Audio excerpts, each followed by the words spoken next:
Hello শিক্ষার্থী বন্ধুরা, কেমন আছো? আশা করি ভালো আছো। আমিও ভালো আছি।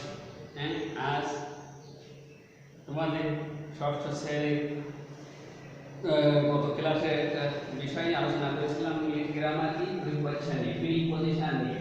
প্রিপজিশনে কতগুলো ব্যবহার দেখিয়েছিলাম, আশা করি তোমরা বুঝতে পেরেছো। আজ আরেকটা প্রিপজিশনের পর আরেকটা ক্লাস তোমাদের দেখাবো, তোমরা মনোযোগ সহকারে আশা করি শুনবে। গতদিন আমরা কি দেখেছিলাম যে কোনো স্থান, কোনো একটা স্থানে কোনো একটা বিষয়বস্তুর সাথে কি লেগে থাকলে one, in, over, up, over, above ইত্যাদি ব্যবহার দেখেছিলাম, তাই না? ওভার, ইনটু, ইনটু, ইন এবং আউট, ইন, এইসব ইনটু ইত্যাদি ব্যবহারটা সুন্দরভাবে দেখেছিলাম। আজ তোমাদের আরো কয়েকটা বিষয় পরে আলোচনা করব। দেখো আমরা কি প্রিপজিশন মানে কি মনে আছে তো? কি প্রি মানে পূর্বে আর পজিশন মানে অবস্থান। কোন কি শব্দ বা শব্দ নাউনে বা আগে বসে সেই শব্দে যখন একটা নির্দিষ্ট একটা বিষয় ধারণা করে তখন তাকে প্রিপজিশন বলে। এখন দেখো আমরা বলছিলাম অ্যাট এবং ইন এর ব্যাপার দেখছিলাম কি ছোট স্থানের পূর্বে নির্দিষ্ট সময় পূর্বে অ্যাট এবং বড় স্থানের পূর্বে ইন বসে। ছোট স্থানের আগে অ্যাট আর বড় স্থানের পূর্বে ইন বসে। I live at Jamalpur, I live at Madhugram, বলছিলাম কি I live at Madhugram. Madhugram ছোট একটা শহর, যখন ছোট একটা শহরে বসবাস করছে, তাই না, তখন কি অ্যাট বসে। আর কিন্তু সেই শহরটা কি একটা ডিস্ট্রিক্ট, খুলনা মনে করে একটা বড় শহর খুলনা, তাই সেই খুলনা একটা বড় জায়গা, স্থানের নাম, তাই তার আগে ইন বসবে। এই বড় স্থানের পূর্বে কি বসবে? ইন বসবে। এইভাবে অনেকগুলো ওয়ান, ইন, অ্যাট। এখানে আছে দেখো দিন বা তারিখের পূর্বে ওয়ান, দিন বা তারিখের পূর্বে ওয়ান, মাস বা বছরের পূর্বে ইন এবং নির্দিষ্ট সময়ের পূর্বে অ্যাট বসে। যেমন I visited the zoo at 10 AM, কয়টা? 10টার সময়, নির্দিষ্ট সময়। কয়টার সময় আমি চিড়িয়াখানায় যাব? যে আই ভিজিটেড দ্য জু, আমি চিড়িয়াখানায় যাব। কয়টা? নির্দিষ্ট একটা টাইম আছে, আছে না? কয়টা? 10টার সময়। তাহলে এটা টাইম 10 AM, সকাল 10টায়। তাহলে সময়ের পূর্বে অ্যাট বসছে। 116, 116 কত তারিখে? 16 তারিখ। তারিখ, তাহলে নির্দিষ্ট একটা তারিখ অবশ্যই আছে। তাহলে তারিখের আগে কি বসবে? 1, তারিখের আগে 1, 16 জানুয়ারি। কত তারিখে? জানুয়ারি 16 তারিখ, জানুয়ারি 16 তারিখ। হ্যাঁ, ইন 2015, 2015 সাল। নির্দিষ্ট একটা সাল আছে, বছর, নির্দিষ্ট একটা বছর। তাহলে নির্দিষ্ট কোন বছর, বছরের পূর্বে কি বসছে? ইন, এত খ্রিস্টাব্দ সালে। তাহলে আমরা পুরোপুরি ক্লিয়ার যে কি নির্দিষ্ট তারিখের পূর্বে, যে কোনো তারিখ বসানো কেন, তারিখের পূর্বে কাল একটা 1, মাস বা বছরের পূর্বে ইন, মাস বা বছরের পূর্বে ইন এবং নির্দিষ্ট সময়ের পূর্বে অ্যাট বসে। যেমন I visited the zoo at 10 AM on 16 January in 2015.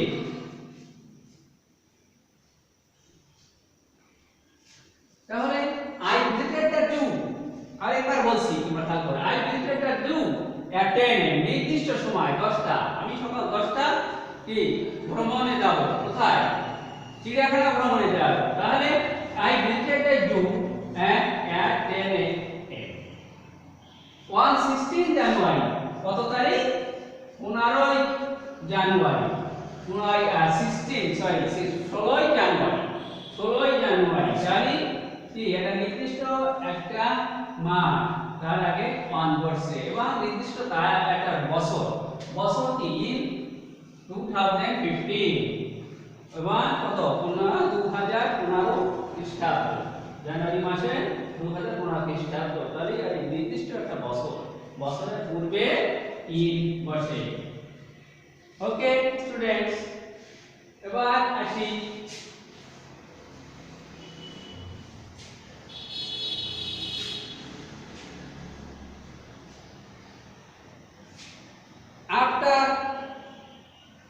এবং ইন। আফটার ইন অতীতকালে ব্যাপক সময়ের পূর্বে, অতীতকালে ব্যাপক সময় বোঝালে ইন, এবং ব্যাপক সময়ের মধ্যে যে কোনো সময়, যে কোনো সময় বোঝালে কি যে কোনো সময় ব্যাপক সময় বোঝালে ইন বসে। অতীতকালে ব্যাপক সময় বোঝাতে আফটার, অতীতকালে দীর্ঘ সময় বোঝাতে আফটার বসে। এবং কি ভবিষ্যৎকালে ব্যাপক সময় বোঝাতে, ভবিষ্যৎ ফিউচার টেন্স যখন ভবিষ্যৎকালে বোঝাতে ইন বসে। দেখুন he came here after a month, he came here after a month, he came here after a month, say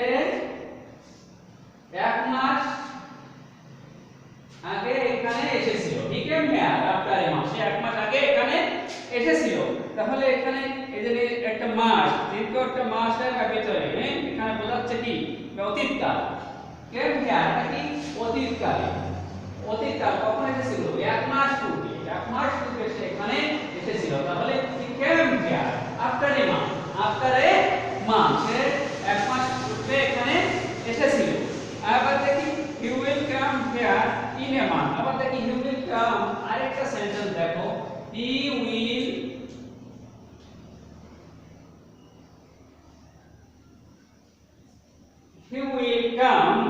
he will come here in a month, come here in a month, he will come here in a month, সে এক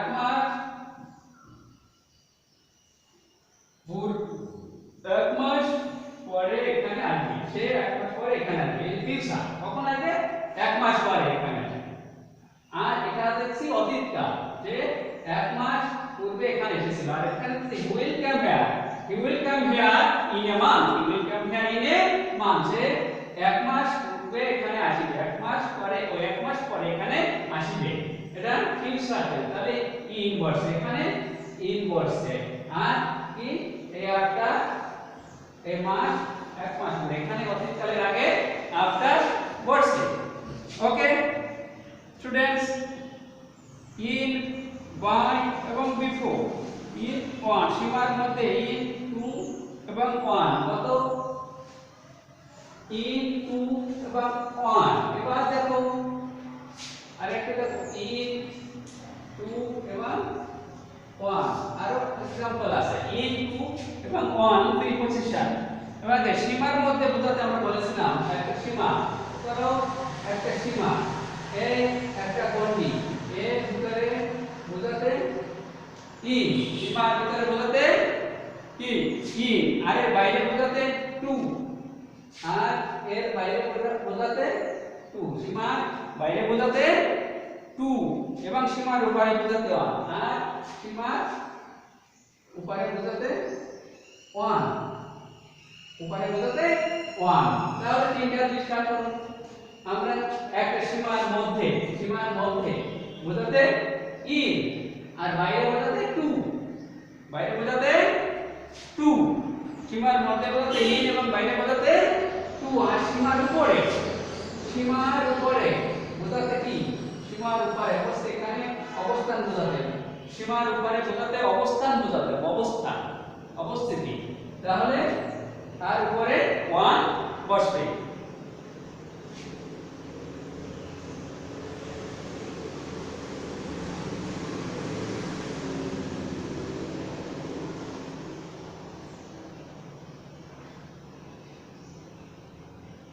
pick up he, দেখো প্রাচীন বরিশাল জেলা school is in the heart of the town, in the heart of the town, Barishal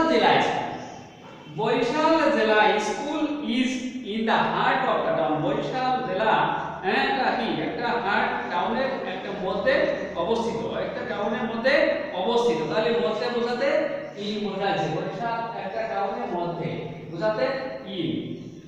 আমি বলেছিলাম he lives in Madhugram, আগে বলেছি সে মধুগ্রামের ভিতরে বসবাস করে, হি লিভস ইন মধুগ্রাম, সে কোথায় বাস করে? মধ্যগ্রাম, নির্দিষ্ট একটা সীমার মধ্যে মধ্যগ্রাম বাস করে। কিন্তু সেটা যখন ব্যাপক পার্থক্য হবে, যেমন Afghanistan is to the west of Bangladesh, কি Afghanistan is to the west of Bangladesh, Afghanistan বাংলাদেশের পশ্চিমে অবস্থিত।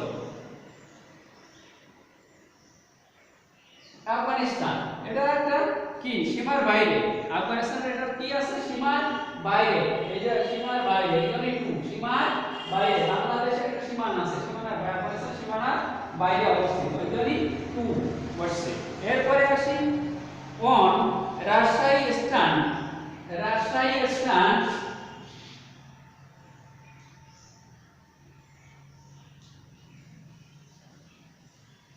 রাজশাহী অবস্থিত, Rajshahi stand on the Rajshahi stands on the Pabna, Rajshahi stands on the Pabna, দেখো রাজশাহী পাবনা, রাজশাহী और पाबना राजशाही stand on Padma, PAEM, Rajshahi কি পদ্মা নদী তীরে অবস্থিত। তাহলে এখানে রাজশাহী স্ট্যান্ড, রাজশাহী অবস্থিত অন দা পদ্মা, হ্যাঁ Dhaka stand on the Buriganga, Dhaka stand on the Buriganga, Dhaka stand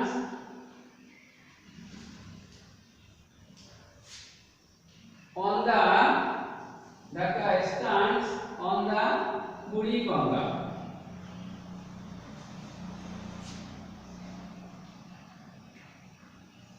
Dhaka stands on the Buriganga, Dhaka Buriganga তীরে অবস্থিত। তাহলে বোঝা যাচ্ছে প্রিয় শিক্ষার্থীরা, কি ই এবং কোন সীমার মধ্যে বোঝাতে ই, সীমার বাইরে বোঝাতে টু, আর কি কোন কিছু উপরে অবস্থিত, উপরে বোঝাতে ওয়ান, উপরে বোঝাতে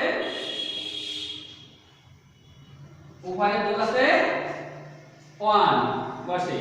ওকে স্টুডেন্ট, আরো দেখো one, the duster is on the table, this duster is on the table, ডাস্টারটা টেবিলের উপর, এই যে উপরে বোঝাচ্ছে, এখানে উপরে বোঝাতে এগুলো উপস্থিতি, কোনো কিছুর সঙ্গে লেগে থাকা, কোনো কিছুর সঙ্গে লেগে থাকা বোঝাতে হবে। উপরে বোঝালে কি ওয়ান, উপরে বোঝালে ওয়ান।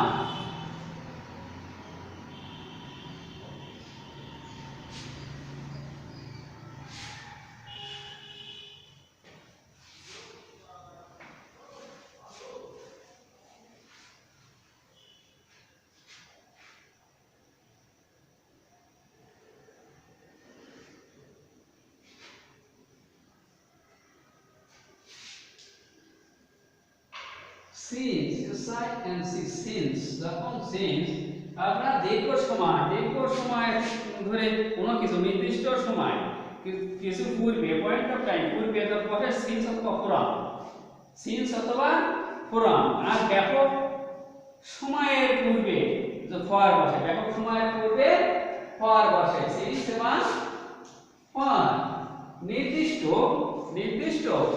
সময়ের পূর্বে সিন্স অথবা কি ফ্রম, সিন্স অথবা ফ্রম, সিন্স অথবা ফ্রম, আর ব্যাপক অর্থ বোঝালে তার পূর্বে ফর বসে। I have been reading this school, দেখো আই হ্যাভ বিন রিডিং, আমি এই স্কুলে পড়ছি, I have been reading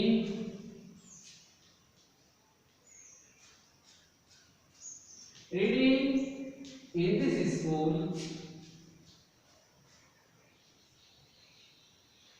I have been reading in this school since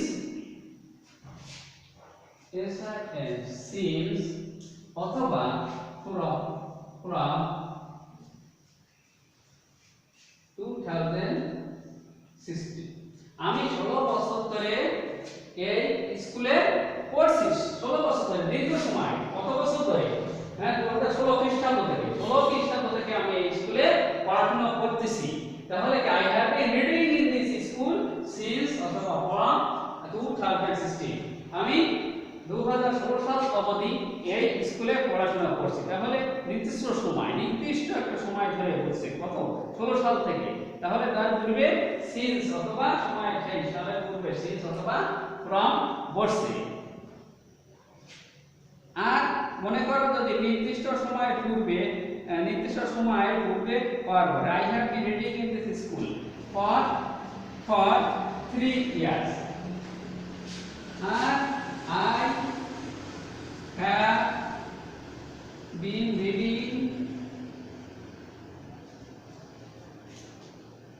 in this school for 3 years.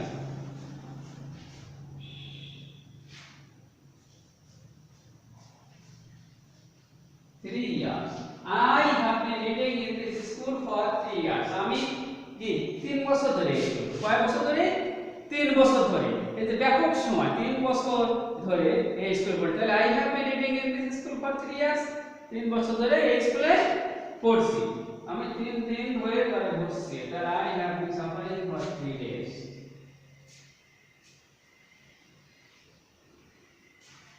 Okay students, তাহলে এই প্রিপোজিশন সম্পর্কে তোমরা কতটুকু আয়ত্ত করতে পেরেছো? আশা করি অনেকটা বুঝতে পেরেছো। এরপরে বাড়িতে অবস্থান করবে, বাড়িতে অবস্থান করে প্রিপারেশন করে নেবে, বইগুলো দেখবে, আমাদের রুলগুলো ফলো করবে, তাহলে তোমাদের প্রিপারেশন সম্পর্কে আর কোনো দ্বিমত থাকবে না।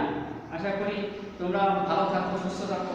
আগামী ক্লাসে আমন্ত্রণ জানিয়ে আজকের প্রিপারেশনের ক্লাসটা এখানে শেষ করছি। সবাইকে ধন্যবাদ।